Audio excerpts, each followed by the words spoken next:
Sir, മന്ത്രി ബിന്ദു കൃഷ്ണ വെള്ളാപ്പള്ളി നടേശനെ കണ്ടതുമായി ബന്ധപ്പെട്ട വിവാദം അതൊരു വിവാദമാക്കി മാറ്റേണ്ടിയിരുന്ന കാര്യമുണ്ടായിരുന്നോ എന്നതാണ് ചോദ്യം. മറ്റു പല മന്ത്രിമാരും വെള്ളാപ്പള്ളി നടേശനെ ചെന്ന് കണ്ടിട്ടുണ്ട്.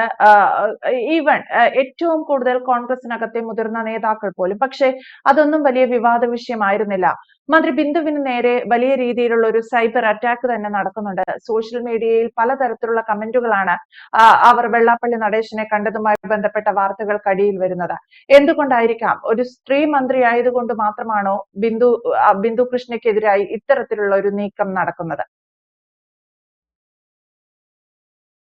ഇവിടെ ഒന്നാമത്തെ കാര്യം, ഒരു വനിത ആയതുകൊണ്ട് തന്നെയാണ് അവര് വളഞ്ഞിട്ട് ആക്രമിക്കപ്പെടുന്നത് എന്ന് തന്നെ നമുക്ക് അനുമാനിക്കാം.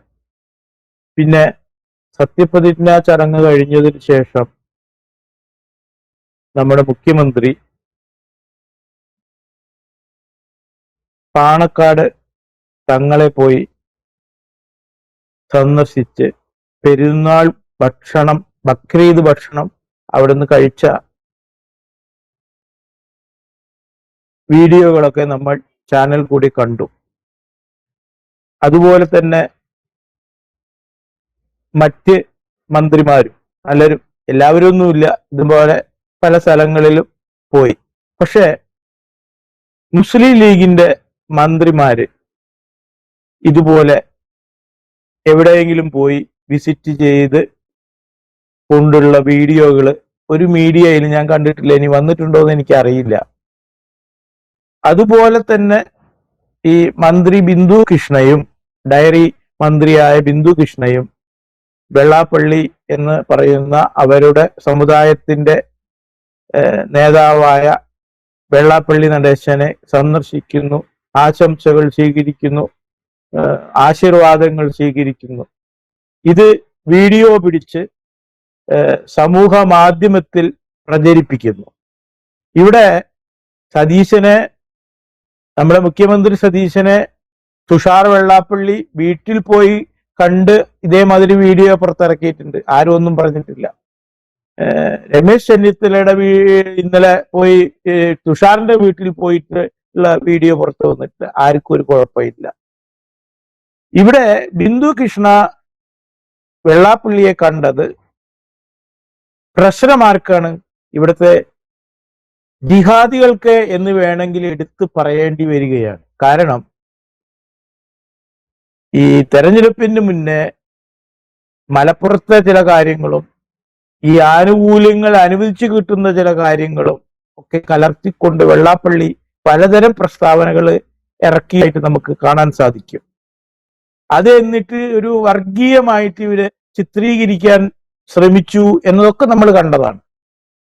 സത്യത്തിൽ വെള്ളാപ്പള്ളി നടേശൻ വിളിച്ചു പറഞ്ഞത് എന്താണ്? ഇവിടെ നടക്കുന്ന ഒരു സത്യാവസ്ഥയാണ്. അതാണ് വെള്ളാപ്പള്ളി പറഞ്ഞത്. ഇതേ പ്രശ്നം തന്നെ പണ്ട് ബഹുമാനപ്പെട്ട AK ആന്റണി പോലും വിളിച്ചു പറഞ്ഞിട്ടുണ്ട്. AK ആന്റണി എന്ന് എന്താ പറഞ്ഞത്?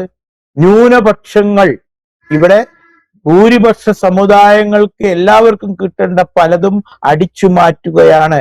ഇത് AK ആന്റണി അന്ന് പറഞ്ഞു. ആ പറഞ്ഞ AK ആന്റണിയെ കേരളത്തിൽ നിന്ന് ഓടിച്ചു. ഇതൊക്കെ നമ്മൾ കണ്ടതാണ്. അദ്ദേഹം പിന്നെ കേരളത്തിന്റെ മണ്ണിൽ കാല് വെക്കാൻ പറ്റിയിട്ടില്ല, ഡൽഹിയിലേക്ക് ഓടിച്ചു. അപ്പോ അന്നത് സംഭവിച്ചു. ഇന്ന് വെള്ളാപ്പള്ളി ആ സത്യം വിളിച്ചു പറഞ്ഞപ്പോ വെള്ളാപ്പള്ളിയെ ആക്രമിക്കുകയായിരുന്നു സോഷ്യൽ മീഡിയയിലും മറ്റുമായിട്ടും പ്രസംഗത്തിൽ കൂടെയും. എന്നാൽ ഇതിന്റെ സത്യമായ അല്ലെങ്കിൽ ഒരു വിരോധാഭാസം ഞാൻ പറയുകയാണ്. അതായത് ഒരു മുസ്ലിം ലീഗിന്റെ ഒരു നേതാവ് പ്രസംഗിക്കുകയാണ്, മതമാണ് മതമാണ് മതമാണ് മതമാണ് ഞങ്ങളുടെ ഐഡന്റിറ്റി. ആ ഞങ്ങളുടെ ഐഡന്റിറ്റി നിലനിർത്തിക്കൊണ്ട് തന്നെ ഞങ്ങൾ അധികാരം പിടിച്ചടക്കിയിട്ട് കഴിഞ്ഞ 10 വർഷം ഞങ്ങൾക്ക് നഷ്ടപ്പെട്ട എല്ലാ ആനുകൂല്യങ്ങളും ഞങ്ങൾ തിരിച്ചു പിടിക്കും എന്നിവിടെ ഓപ്പണായിട്ട് ഒരു മുസ്ലിം ലീഗ് നേതാവ് പറയുകയാണ്. അത് പറയുമ്പോൾ ആർക്കും ഒരു പ്രശ്നമില്ല. ഇവിടുത്തെ ഒരു കോൺഗ്രസ് നേതാവിന് പ്രശ്നമില്ല. ഇപ്പോൾ തന്നെ ഈ ബിന്ദു കൃഷ്ണയെ വളഞ്ഞിട്ട് ആക്രമിക്കുമ്പോൾ ആ വനിത പുറമെ ഏതെങ്കിലും സ്ഥലത്തേക്ക് ഒരു ഉദ്ഘാടന പരിപാടിക്കോ അല്ലെങ്കിൽ ഒരു ഓഫീസ് വന്നിട്ട് പോകുമ്പോൾ ഈ പത്രക്കാര് മയക്ക് പിടിച്ച് അവരുടെ താടിക്ക് ചുറ്റും കുത്താൻ ചെല്ലുന്നു.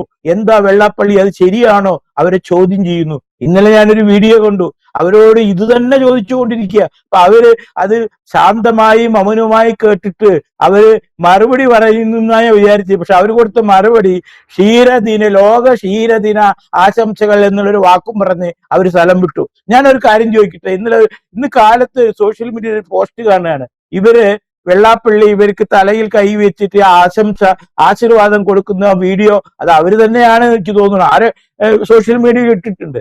ആ ചിത്രം എടുത്തിട്ട് ഒരു ജിഹാദി ആണോ ഇനി സാധാരണ ഒരു മുസ്ലിം ആണോ എന്ന് എനിക്കറിയില്ല, അവനൊരു പോസ്റ്റ് ഇട്ടിരിക്കുകയാണ്. ഇതൊരു അശ്ലീല ചിത്രമല്ലേ? അപ്പോ ഞാൻ ചോദിക്കുകയാണ്, ഈ അശ്ലീല ചിത്രം ഇതാകുമ്പോ ഈ മതമാണ്